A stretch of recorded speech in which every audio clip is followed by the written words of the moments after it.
the client journey doesn't start when they've signed a contract. The client journey starts when they see your brand or see some form of marketing, whether it's an online ad or something on social media or your website. That's when their client journey starts.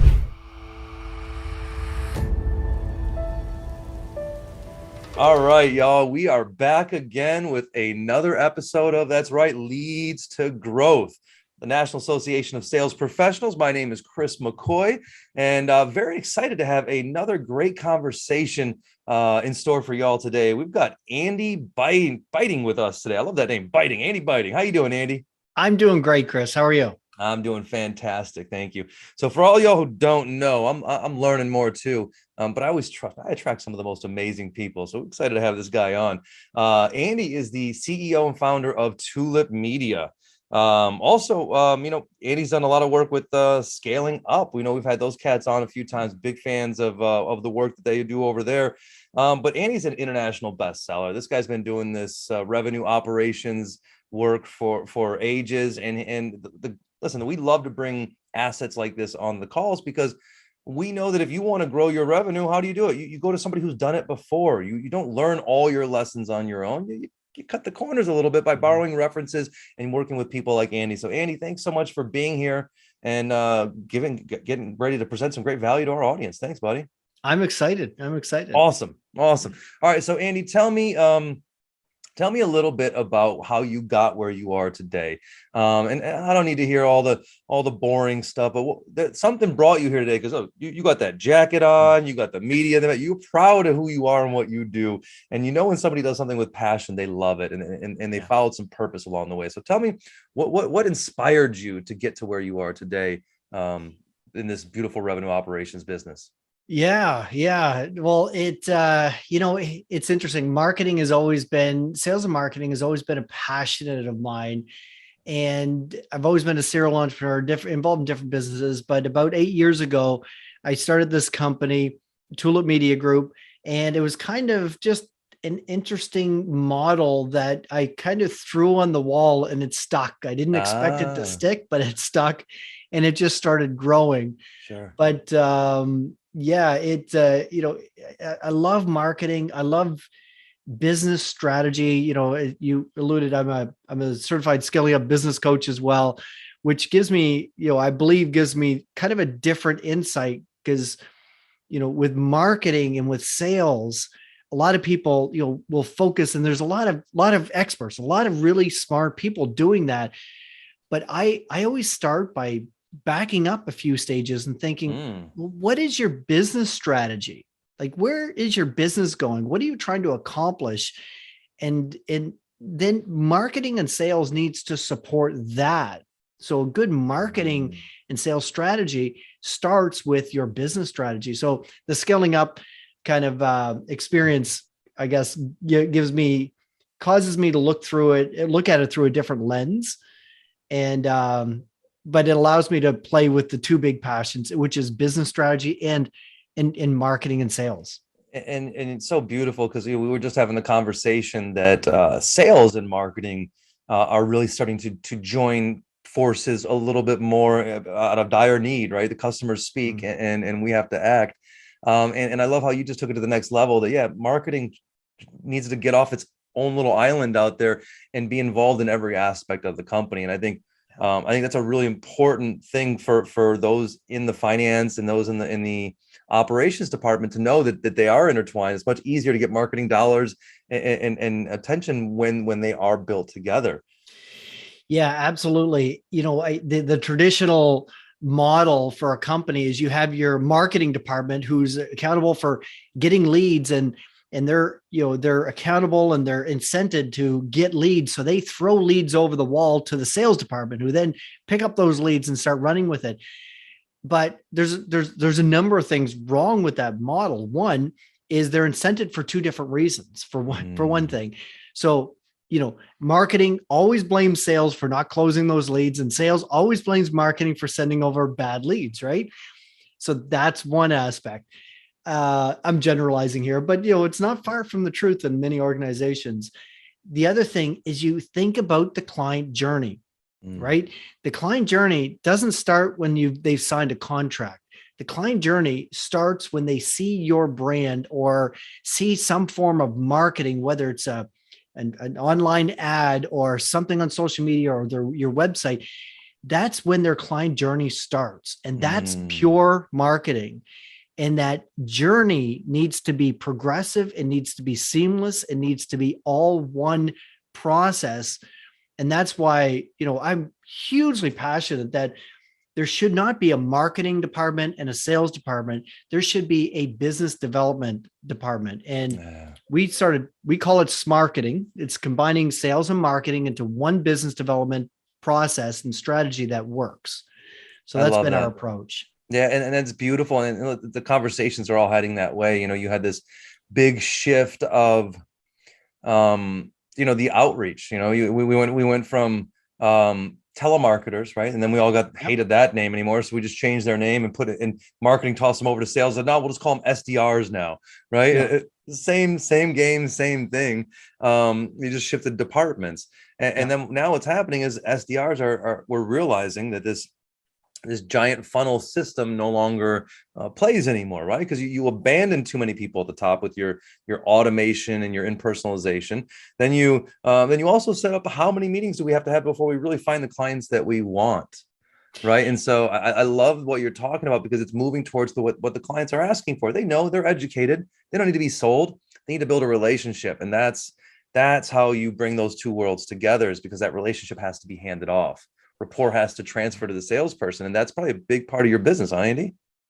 Yeah. So the way we look at it is that, looking at it through a client journey, we really look at it. Actually, I call it the business development assembly line.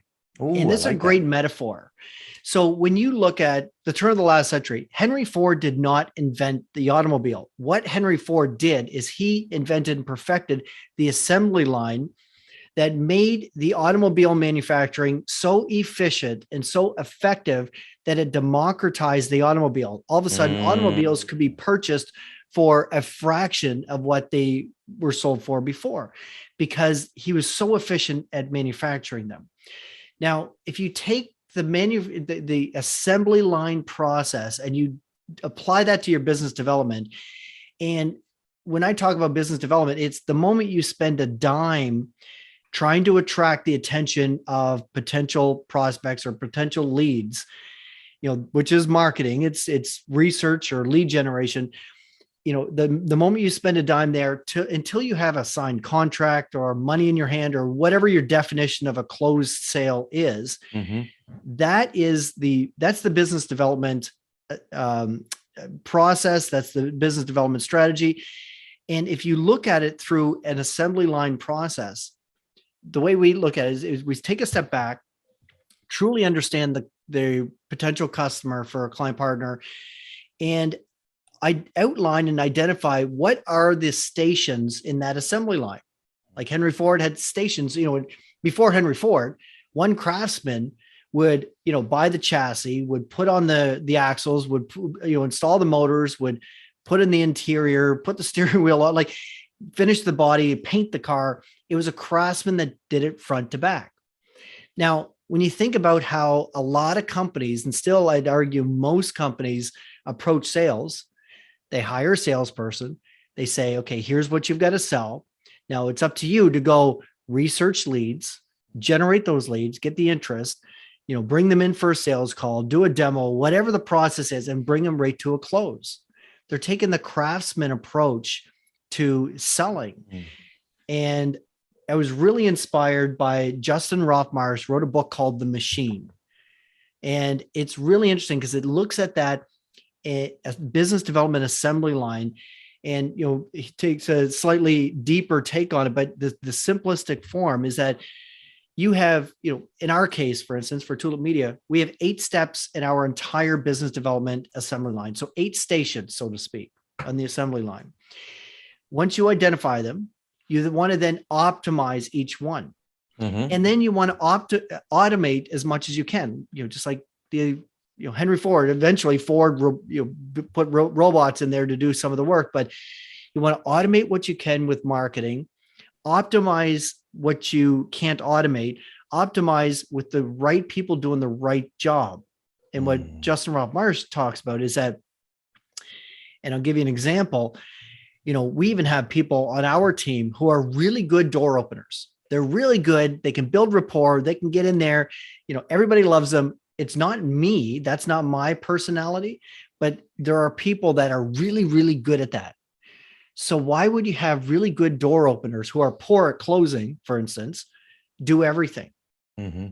So if you look at each station along that assembly line, you want to optimize them for when you get into the sales side of things. Why not have your door openers be the really good door openers and have them do it all the time? When you're doing, and we have those folks in our own company, and this is what we advise other people to do.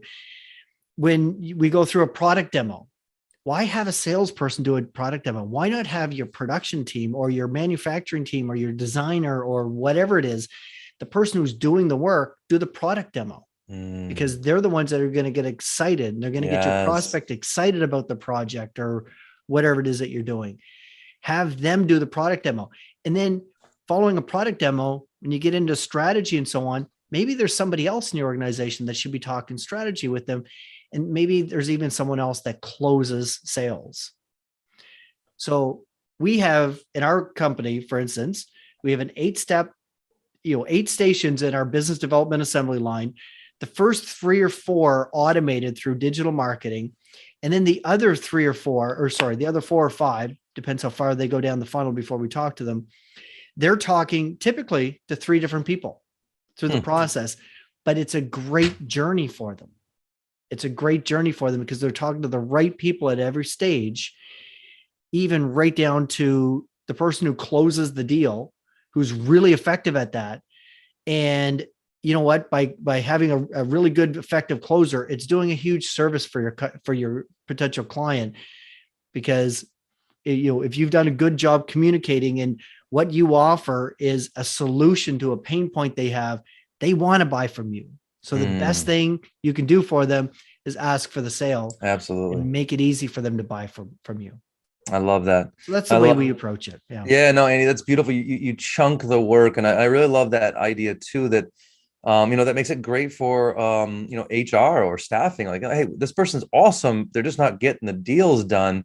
Well, where are they missing? Well, they're missing, this whole KPI here. They're really struggling on this. And instead of spending all your money and time and energy trying to get that skill up, which when we focus on that skill that he's not good at or she's not good at, it doesn't do anything but tailor them down because they know they're bad at it, right? And so why not just focus where they're good, allow them to celebrate that, feel really good, and get that benefit to the team, right? And I love that. And then all of a sudden you have like, oh, you're not great here, but you're great over here. Let's move you departments. Let's move you stages of this cycle because you're awesome with customers, but you're just too hard of a closer at the beginning. We need you to more at the back of the end. I really love that idea for staffing. Yeah. And you want to get rid of somebody that is good. I hired this person. I know they're capable. Yeah. And in this market, it's like, where do I put them? But this is a great solution for that. And part of a sales manager's job and any manager's job is building your winning team. And I always in the coaching that I do, I when it comes to HR, I often use sports metaphors because most sports teams are run better than most companies. They're, the coaches are coaching more often. They're utilizing people at their strength. They're constantly developing their team. And, I'm Canadian, so I'm a big hockey fan. Happens. It happens. Yeah. But, you look at a hockey game, it's not one superstar that wins the games ever. It is, you need to have a good goalie to stop the shot and to pass it off to one of your defensemen who brings it up the line, who typically passes it off to one of the wingers who brings it across the blue line. Then it quite often goes back and forth, and the center will set it up for maybe one of the other, the other winger or that winger to get the goal. There's 4 or 5 people involved in that play. Absolutely. And everyone is doing the job that they're best at. If you ask the goalie to be scoring goals, you'd fail. If you took your defenseman and put him back in goalie, you'd probably fail. So everyone becomes really good at what they're supposed to do, and the center going up and making the plays, they're doing their job so that the wingers can score the goal. I love And that. if everyone gets really good at what they do and focuses in on that, and that, by the way, that's the responsibility of the sales manager. Nobody else is responsible for that but the sales manager. Find out where their strengths are, coach them all the time, develop them, work with them. And if they're not performing, see where else they might fit on the team. If they can't make it work, you've got to make some tough decisions, but you need to field the winning team if you're going to win the Stanley Cup. Absolutely. And it's really relevant in hockey more than ever, about the team aspect, like other sports with the way they've changed and evolved, singular athletes, especially in basketball, can have such a significant impact. And even in that game, you still need the team. You still need the role players. You need all the positions. And I think the beautiful thing is when you separate those skills out, it celebrates each one of them. And so somebody who's great at supporting a process rolling through or carrying on an account until they get closed, like, oh yeah, you're not good at closing, but you're awesome at this. Let's celebrate what you're awesome at. I think that creates a very good culture as well, Andy. Well, I have one question though. One concern is as a customer, I've been on the side of this where it's been done poorly. Yeah. And I feel like, why am I just keep getting handed off to somebody else? And in that sense, I don't think it was presented to me that this is the expert in this area. This is the expert in this area. So, but what is the challenge for the team to present that flawless experience to the customer, and how do they manage that? So there's different ways you can manage it. One way, and what we do, and I want to clarify, it's not necessarily being handed off. So as an example, I'll give you two examples. One, in our own business, we have, we have production people taking the inbound sales leads that, they're the ones that are taking those calls, that the meetings are being booked in their calendar, and they're the ones that are qualifying the prospect. Mm-hmm. And then what they do is they kind of own the journey, but they're the lead, and they're the lead probably only on the first call. Okay. Meaning that they'll qualify the lead, they'll talk to them. They're the great door openers, right? And they're the ones that will befriend the prospect. But then they'll say, you know what? Yeah, with your challenge, we've actually got a really good solution that could probably help you. Here's what I'd like to do. I'd like to schedule a meeting, and I'm actually going to bring in our lead designer and our director of digital marketing in on the demo, so that they can tell you and talk to you about how they would roll this out. So she or he is still on that call, but the expert is bringing it in, is there kind of leading the discussion. And then afterwards, quite often it's okay, let's talk strategy. Let's bring back the director of digital marketing. And because I really want to dive into what is the right strategy for your company. She's, or he's the expert, and I want them on the call. So they bring in the experts. They're still there every step, but they bring in the experts. And then in our own business, actually I'm would be considered the best closer. So especially with larger opportunities, what we quite often do is she'll say, you know what, this is great. I'm being updated. We do daily huddles and we hear about the progress updates every morning. But at a certain point, I'll say, okay, now's the time that, I'd like to actually meet Mark or whoever it is. I would love to meet that Mark. So they come back and they say, you know what? I was talking to our CEO this morning and he really wants to meet you. Would you be available for a Zoom call, in a couple of days or next week? We set up that call, and that's when I come in. I often add a little bit of flavor to the strategy. We finalize the proposal, and I'm the one that I find it very easy. That's where my strengths lie, is in asking for the sale, closing the deal. I love that. So couple things I want to make handed off. Yeah. Well, I want to make note of that you're joining a call. You're bringing in the expert. So because I've had the experience with you, I'm going to set you up with a call with our manager.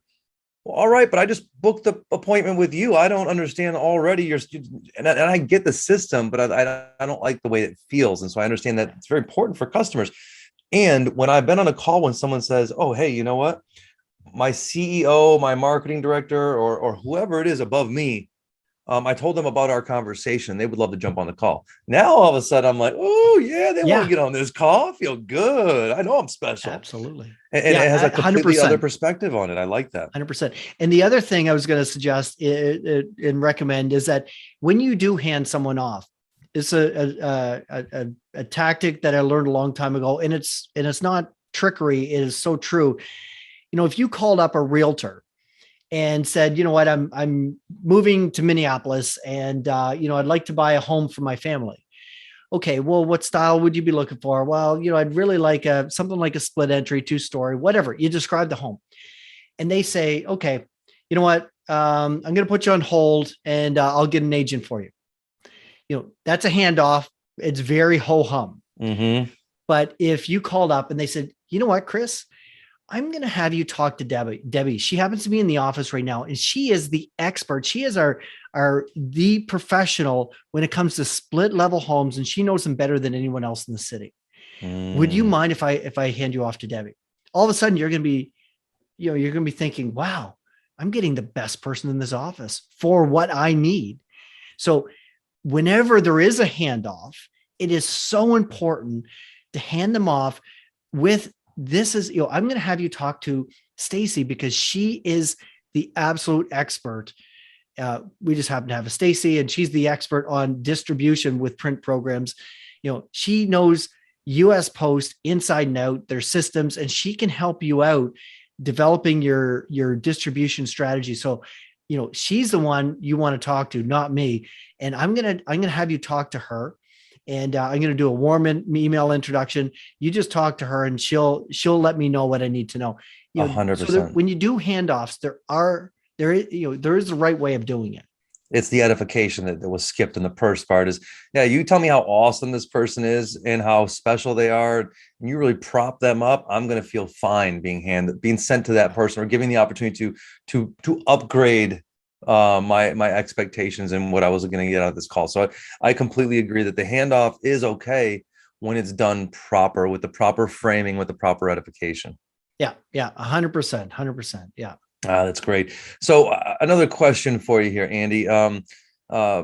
You know, I hear people ask me all the time, well, you know, I sell a product, and there's 7 other products similar to what we do. It's a CRM company or some other software for sales company. And they said, how do I find a unique selling proposition, or my unique selling prop? How do I find that when I just do what everybody else does? How do you help people accomplish that? Yeah, it's the short answer is it's always different. That's always different. You know, you really want to think through. So one of the things that we do, you know, with our digital marketing is, you know, there's 3 components. You know, there's the pay-per-click, SEO marketing, content marketing, but then we always start with the messaging on the website. And one of the things that we've done, branding, and this is, well, branding, but even deeper than that, the messaging. So are you familiar with Don Miller, How to Build a Story Brand? Yes, story brand. I'm a big fan of story brand. Yes. Yeah. So we're located in Canada. We're one of only 2 agencies in Canada that are story brand certified as an agency. We have several guides. Every digital marketer comes in, you know, we spend the money and we have them certified in this process. Because when you're really good at that, you build what they call a brand script. And a brand script is understanding, it's a methodology for understanding your core customer, not in the fact that, you know, here's our core customer, the demographic information. That's just the first of 13 boxes on the page. You understand your core customer really well to understand what is the problem, what is the villain, you know, what is the challenge that they're trying to overcome, what is their external problem as well as their internal problem. You really get to understand what is their pain point. And if your product or your service solves a pain point, you need to connect with your audience. So, you know, there's a couple different strategies there. One, you can always, you know, I always challenge people first to figure out, how do you actually create a product that truly is different? I'm a firm believer, as a company, as a strategy, you want to compete to be unique is much better than to compete to be best. Because to compete to be best, you're just going to still sound like everyone else. But if you compete to be unique, then you're in your own, they call it blue ocean. Now, the other way, the other thing to think about though, is how you connect with your core audience. So I've been fortunate enough, been to part of the Genius Network Joe Polish puts on in Phoenix. And Clay Clemens, one of the best copywriters of all time, he put it best. He said, picture yourself sitting at a bar and somebody sits next to you and starts complaining to the bartender about an issue they're dealing with that your product or your service solves. How would you approach them? Would you say, hey, Chris, right? Yeah, I can't help it overhearing that you've got a problem with business development. Look, my company does digital marketing, blah, blah, blah. You're going to sound like everyone else.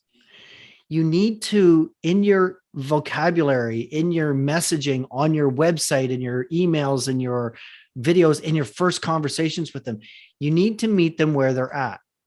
So if you picture them, I'm sitting at a bar, you sit next to me, start complaining to the bartender about lack of sales.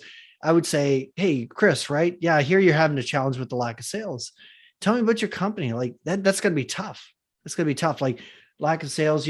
What's your growth been like? Just out of curiosity, have you been flat or are you growing a little bit? Where do you want to go? There's probably ways to do that. And you start strategizing, and then you at the end of it, you almost say, we even say in our initial phone calls, a half-hour phone call, 25 minutes should be all about the company and learning about them, their challenges, where they're seeing the biggest roadblocks. And at the end, it's kind of you kind of just put in there that we do exactly this. Like, we could probably help you out. Let's set up a demo. Let's set up a conversation where we can actually I want to bring in so-and-so who's the specialist in your market. We have people that specialize in real estate, for instance. I want to bring someone in that specializes in real estate, digital marketing, real estate, and bring her in. And then we can talk about your challenge and how you might be able to overcome that. It's a whole different message, because if you just come in and the old, what they call it, the show up and throw up in sales, that doesn't get you anywhere. We all know that. But you got to connect with them first, acknowledge their pain point, make that connection so that they first hear, oh, somebody's hearing me. Somebody understands me. Somebody understands the pain points. And then the conversation can evolve to where, oh, somebody might be able to help me.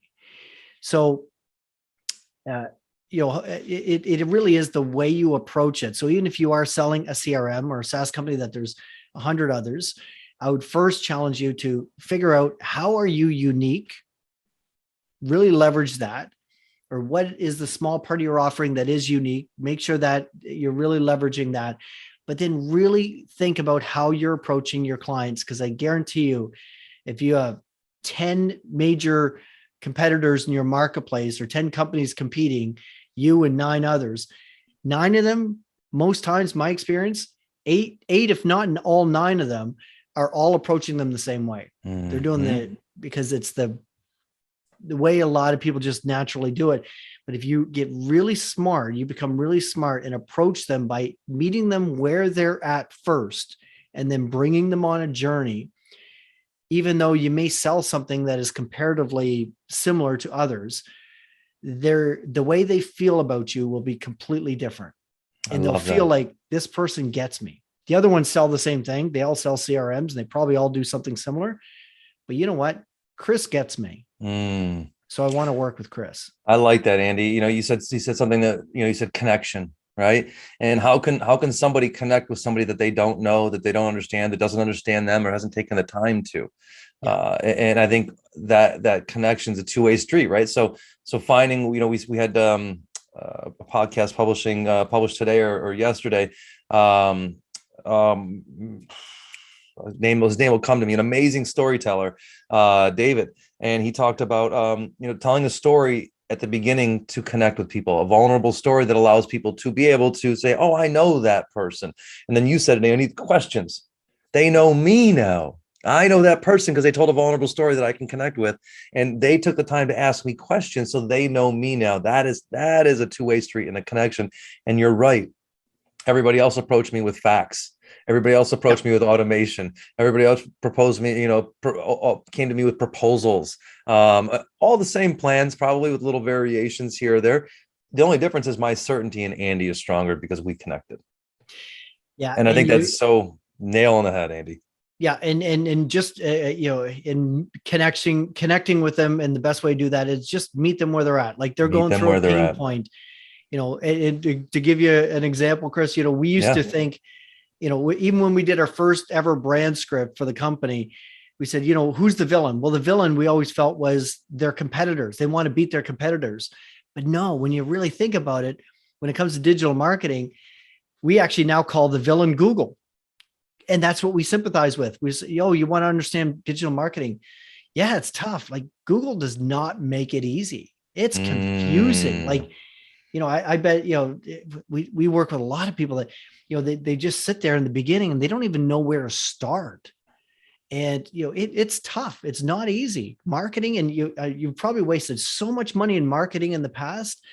And, we get it. We've been there. We've wasted a lot of money marketing in the past.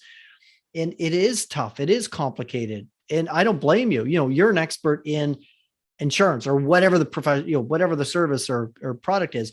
You're an expert in your domain. You know, to have to understand how Google works so that you can do digital marketing as well.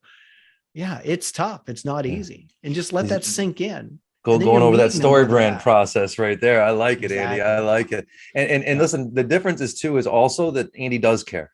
And he's authentic in these Yeah. conversations. This is you can say the same words, you can operate the same script, but if you are not authentic, you're going to come across worse than even if you didn't say those words. Even if you would have just given them that boring pitch, you're going to come across even worse if you're not authentic. So don't just say the words. Make sure that you truly take the time to care. Yeah. Because otherwise, man, you're gonna create an enemy as opposed just to someone who says no. Like this That's right. person just trying to sell me, trying to manipulate me, and nobody wants to be sold and manipulated. Right? We're And all that's smart, why, educated buyers now.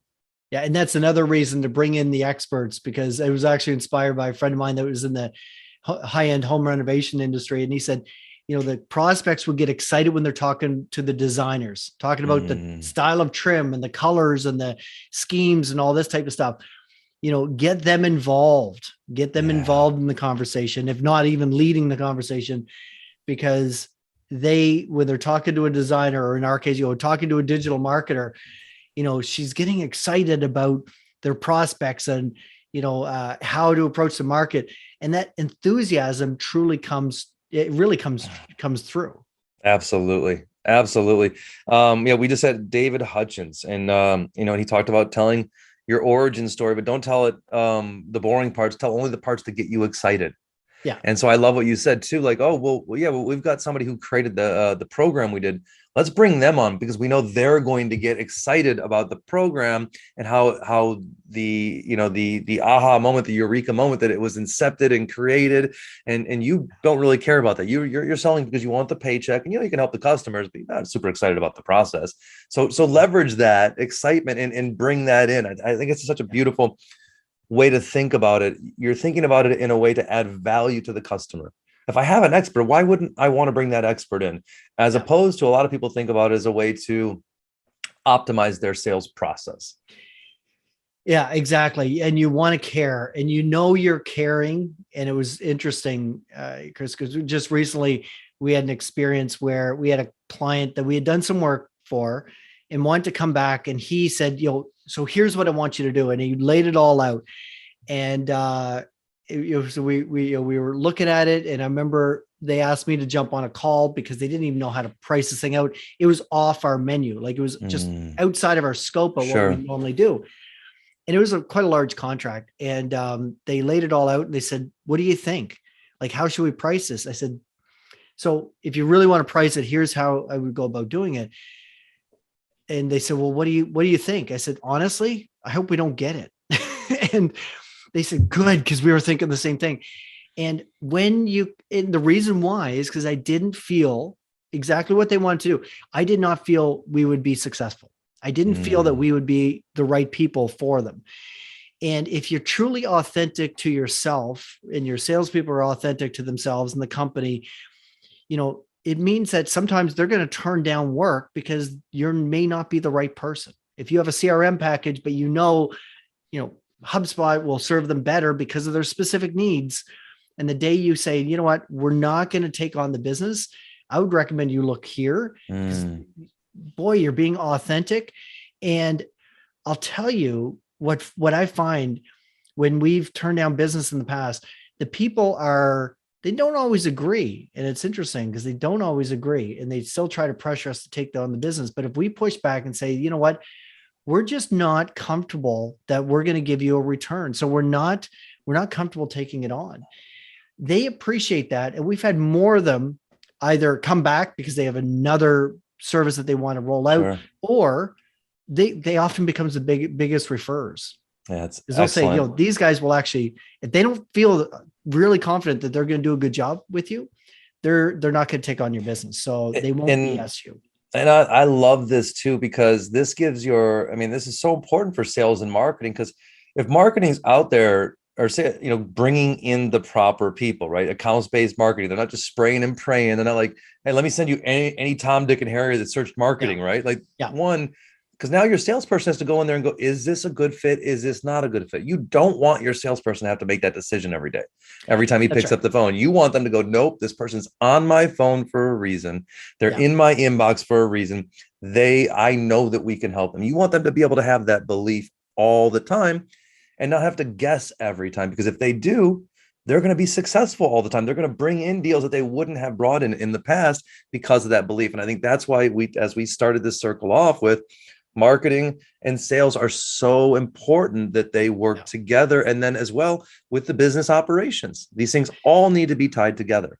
Yeah. And, I always say there needs to be an element of sales in your marketing, and there needs to be an element of marketing in your sales. And from an integrated process or standpoint, I've seen companies be unsuccessful when their marketing is well polished, great messaging, and maybe their messaging on their website is very consistent with their print marketing, with their social, but then they get to a salesperson and they hear a different message. Yeah. Like, okay, subconsciously, I just lost all confidence in the company. 1,000,000%. Right? So incongruencies, that's why it needs to be integrated. Yeah, absolutely. And it doesn't matter if your product's great. It doesn't matter if you're the best service. A customer senses incongruency. Yeah. And once you fall below that line of authority, I think Seth Godin talks about it. Now you got to convince yourself that you're above that line of authority and worthy to work. No, people don't want that. They don't want to be convinced that they're wrong. If they sense something incongruent, bias kicks in. They now want to prove that this something's wrong with this, and I knew it. Right. Yeah. And so that congruent messaging says, no, this is exactly what I thought it was. This is great. I think this is what I should be working with. And then as long as it continues to stay on that path, you're looking to prove yourself right, leveraging that confirmation bias. Yeah. Yeah. And you're shooting yourself in the foot as a company if you don't take the time to do that. You're setting your salespeople up for slaughter. Yeah, we always call it. There's three pillars to effective marketing. There's your digital marketing, your print marketing. Your digital for the quick hits and the, it automate a lot of it. The print gives you the longevity and the credibility. But then there's the interactive marketing. It's how your people interact with your customers or your prospects. They need to be consistent. The messaging needs to be consistent across all those three pillars, because if there's any inconsistency, you lose trust. Really absolutely. Fast. And I love that too, those three pillars, because it's almost like the engagement with the customer, but also how your team engages with the content, right? Yep. Are they leveraging that marketing content? Because that speaks highly. You don't get it as a salesperson. If I'm leveraging my marketing content or content that is built around marketing our company, especially when it's put out by my company, that speaks references about me. Have you seen this thing that we put out? Mm-hmm. Like now I'm shooting my company up here and I'm leveraging that content too. So that alignment doubles down. It almost like magnifies and multiplies. I love this, Andy. This is really, really great stuff. So let's say, all right, the question always becomes, all right, I've got a marketing guy, I've got a marketing department. Do I outsource marketing, or do I want to build my own in-house department? How do you work with people on building systems, but not creating dependency where somebody always needs you for the rest of their life? Mm-hmm. So we'll often work with new client partners where, we, like I alluded to before, there's three components to the digital marketing. We will work with them, and it's a big, heavy lift up front. We'll work with them to optimize their website first. So it doesn't Mhm. matter how much traffic goes to your website. If they don't convert, it's meaningless. So we will work with them through doing a brand script, truly understanding the core customer, and also doing a competitive analysis, which is we have software that we can tell what keyword phrases are drawing traffic to your competitor's website. So we can Mm. glean insight as well as your own. And so that we can develop a strong keyword strategy. And why that's important, because that's the language that Google talks. That's the language that Google speaks. So your keyword strategy needs to be integrated into your messaging, into blog articles, into your paid advertising, into everything that you do, and really on your website. And we'll work with our client partners to optimize their website first and foremost. Where a lot of digital marketers will just start with pay-per-click or content marketing to bring traffic to the website. If they don't convert, they don't mean anything. And the way I always put it with our own company, for instance, I don't care. I really don't care how much traffic we get to our website, how many Facebook likes we have or LinkedIn followers we have. What I care about is how many times does our phone ring, how many contact forms are filled out from people who are interested in what we can help them with, and how many times do they actually book meetings in our calendars. And we'll have people, those three things, those are conversions, those are real tangible results. And we'll have in our morning huddles we'll say, yeah, I have two intro calls today that came in overnight. That's a wonderful thing. So that's what we focus on with our clients. Just like you wouldn't open up a retail store and start advertising and then set up your store. You set up your store first, set up the shelves, merchandise well, sweep the front doorstep, and then invite people in. So we create that for the website, make it really, really effective. And then we work with them to set up their pay-per-click campaign, if that's the right strategy for them. So we'll bring people on the website either through paid advertising or content marketing, or a combination of the two. So, and then we set that all up, and then we optimize it. Now, with companies that want to set that all up, it's a big, heavy lift up front to get that all up and going. And then the maintenance is relatively minor. We do work with them. We have ghostwriters who will write content for them that's keyword optimized, making it really easy, and managing the pay-per-click or the paid advertising. And a lot of our client partners will stay on that. They may have one marketing person in-house, Mhm. and they outsource. And the way we put it, we make marketing managers look like superheroes is one of our missions. So we make them look really good by taking care of a lot of that complicated stuff in the Sure. back. And so that, and they become the coordinator of everything. So that's one way. Or we have a lot of client partners who will help us and engage, for 6 months or 12 months to set everything up. And then in the first number of months, we are doing a lot of A/B testing, doing a lot of optimization on their website, on their ads, on their keyword strategy. And then after a year, they may not continue at all. They may take that in-house and have somebody manage that, or they continue with us. We continue working with them on a lesser program. I like what you said there with the SEO aspect of it, because this is Yeah, something that's constantly evolving. Google's changing all the time. And all the so to time. outsource those pieces, why? Because keeping that person educated and on point and up to date with all that stuff is more expensive than just the salary in the in-house of the person. It's Yeah. training, education, time, and everything like that. And it's not easy for one person. So to leverage a team or a person that does this for multiple people, he gets that asset of learning.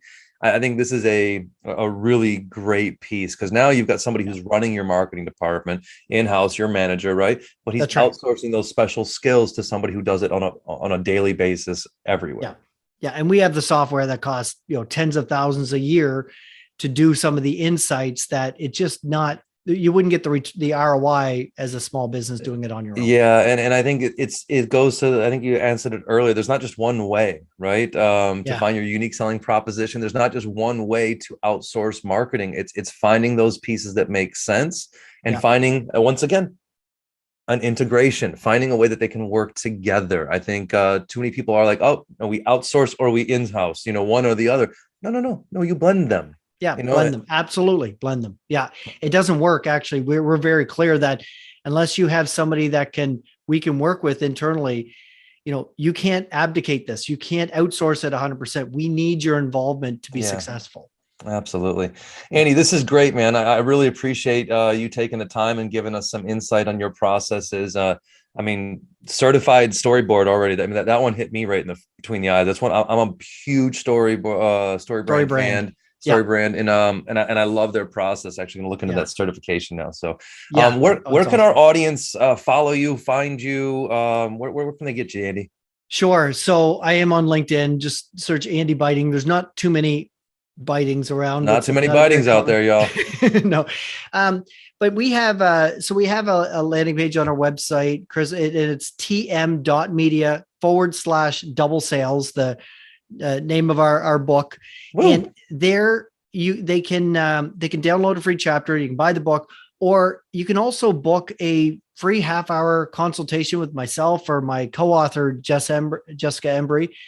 And you can learn more there as well. So it's tm.media/double sales. Double sales. I love that.